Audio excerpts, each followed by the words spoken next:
Bret was an outstanding wrestler for the Lancers, earning all GCL honors in 1982 and 1983, all city honors in 1983. Bret was also a GCL sectional and district champion. During his time at LaSalle, Bret held the school record for most career wins, and his 32-1 record in 1983 was the second best record in school history. So, you know, the other guy went undefeated, Neil Nyer, eventual state champion. Bret earned an athletic scholarship to Miami University, where he became a 4-year starter and 2-time Mid-American Conference finalist. Bret was named team captain in 1987, leading the Redskins with most takedowns, most falls, and most wins, which earned him the Most Valuable Wrestler award at Miami. Bret was also an NCAA Division I qualifier. Since his wrestling career is over, Bret has turned his athletic talents to golf. And as his buddies in the back will attest, Bret is one of the top money winners at Miami View Golf Club. Bret Speck.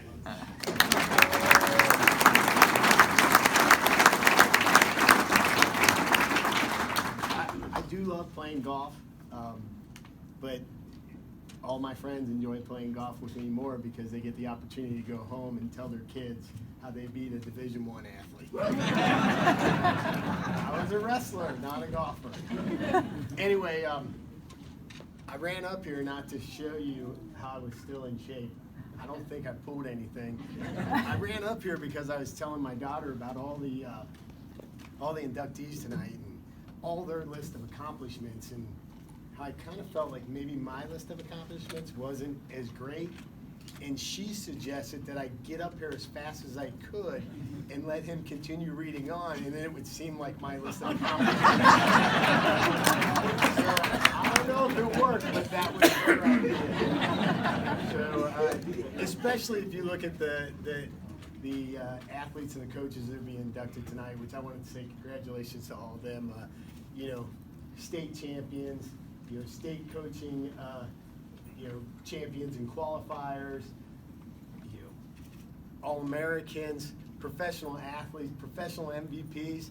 You know, I was a wrestler at LaSalle, so you know, you know, they're all great, and it's an honor and privilege, and I feel truly humbled to be going into LaSalle's Hall of Fame with them. Next thing I want to do is thank all my guests here tonight, which there's a lot of them. So just look around to your left, to your right, and there's a pretty good chance they're with me. So, but most of all, my wife Tanya, my daughter Haley, the rest of my family. I appreciate them being here. I came back from being out of town last night, and we're sitting around the dinner table, and excuse me, my wife had said, "So, are you ready? Do you have your speech all prepared?" Because she's a project manager, you know, so it's got to be ready. And I'm like, yeah, I'm ready. I think I got this. I really got this. And she goes, yeah, so you're ready, huh? Yeah, I think I'm ready. And she said, all right. So we're sitting there, I'm shoving food in as fast as I can because I know if I can get away from the table, it might be safe. But I didn't make it. She said, so what's your message? A message? I need a message? I don't know. I really don't have a message. I was going to talk and thank some people. But the more I thought about it and you know, thought about what I had prepared, was, I guess the message was, I had this opportunity tonight because of all the people that I was fortunate enough to surround myself with. And so my message was, this is for all of us. So thank you very much. Kind of an emotional person too. So, anyway, getting on to my career, you know, the first person I want to thank is my brother David. In 1976, he was a freshman at LaSalle, and I was in the 5th grade. And he was our introduction. When I say our, my whole family's introduction to wrestling. He came home his freshman year from LaSalle, and he said, "I joined the wrestling team." And I'm sure everybody's response was, he's gonna get killed. You know, the only wrestling we knew back then, I know there's some people my age or older, back then was the stuff you stayed up late on Friday nights and you watched when your parents were out and your older brother let you watch those things. Razor blades and cuts and everything. Like, oh my God, this is gonna be terrible. But we found throughout the years that it was a much different sport than that, or at least a little bit different than that. But Dave then came back to LaSalle, and he coached me my final 3 years at LaSalle, and he was a great coach, and I've always looked up to him. He's been a great mentor and a really good friend, so thank you. I should probably, hold on a minute. It's going to help the people in the front row here because they're all related to me. So.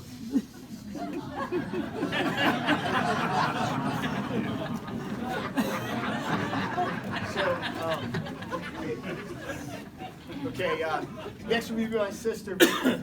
Vicky, a year younger than me. We were good friends all through high school, and then it stopped after. No, we were good friends all through high school. Vicky knew a lot about the sport. You know, followed it for 4 years. My brother was wrestling at LaSalle before me, and then once I got there, Vicky, you know, this is a unique opportunity, and I got to make sure I point it out tonight. Tonight, we have 3 former wrestlettes in the crowd. They're actually here. Wrestlette was a wrestling cheerleader. Yeah. And I didn't tell them this, but I was hoping they'd come up and do one of their. Oh, they don't have to come up, but in my mind, you guys all did one, so thank you very much. But very supportive, and I appreciate her being there for all my matches, and thanks a lot. Next would be my younger brother, Chad. Chad's 8 years younger than me. I never thought that my 2 brothers would have the opportunity to participate in a high school varsity match before I had the opportunity. My older brother, yes, because he was 4 years older. My younger brother, no, he's 8 years younger. But sure enough, my freshman year at LaSalle, Chad was the team wrestling mascot. He's about this big. My mom sewed a little uniform for him. It said LaSalle Wrestling, and it had 57.5 pounds on the back. And he would lead the team out from the tunnel and run around the mat and do little shots. That was half your weight. They mean something different now than they did then, but did little single leg shots all the way around the mat. And you know, 8 years later, he got to go to LaSalle. By that time, I graduated from Miami, and I got the opportunity to come back and do what my brother did. I got to coach him for the 4 years he was here, and it was a cool experience, and I appreciate that opportunity for keeping me around LaSalle in the sport for 4 more years. So thanks, Chad. Next would be my coaches. I had 3 coaches in my career: Frank Schott, Frank May, and Chuck Angelo. The first 2 Franks, Frank Schott and Frank May, are they're in the Ohio High School Wrestling Coaches Hall of Fame. My last coach, Chuck Angelo, who coached me in college, just got inducted into the NCAA College Wrestling Coaches Hall of Fame. Again, it's kind of all about who you surround yourself with, maybe not so much about the ability that you had. So I was fortunate enough to have those 3 coaches, and they were great. Just a quick note about Frank May. Frank was here for the 4 years that I was here at LaSalle, and he was a great coach. Frank passed away from cancer last year, and we all miss him, but he was great. He was a great mentor, a leader, and a very, very good friend. And I know he'd be proud of me right now. So, excuse me, got a cold. So next would be my teammates and my friends. You know, I have 3 teammates here, and there are actually 4 that are here. But you know, they were the guys that made you better. You know, wrestling was an individual sport, and the only way you're going to get better is to have good competition in the room. And we didn't have good competition. We had great competition. You know, for instance, would be this young man back in back. If you don't mind, just standing up for 1 second, Jason. Jason Barnett. You know, he came into the LaSalle the same year I did, and maybe stand up one more time. Because when he came into LaSalle, he was a 95-pound skinny little thing. And I feel like I could say it because I was 105 pounds. So I was way bigger than him. Never, ever wrestled before. And we basically got to go at it every single day in the wrestling room and make each other better. Make each other better, quicker, faster, and stronger. And if you stand up again, the stronger part worked on him a lot better than it worked on me. The other thing is hopefully someday he's going to be up here because Jason went on to John Carroll. He was a 3-time All-American in wrestling at John Carroll.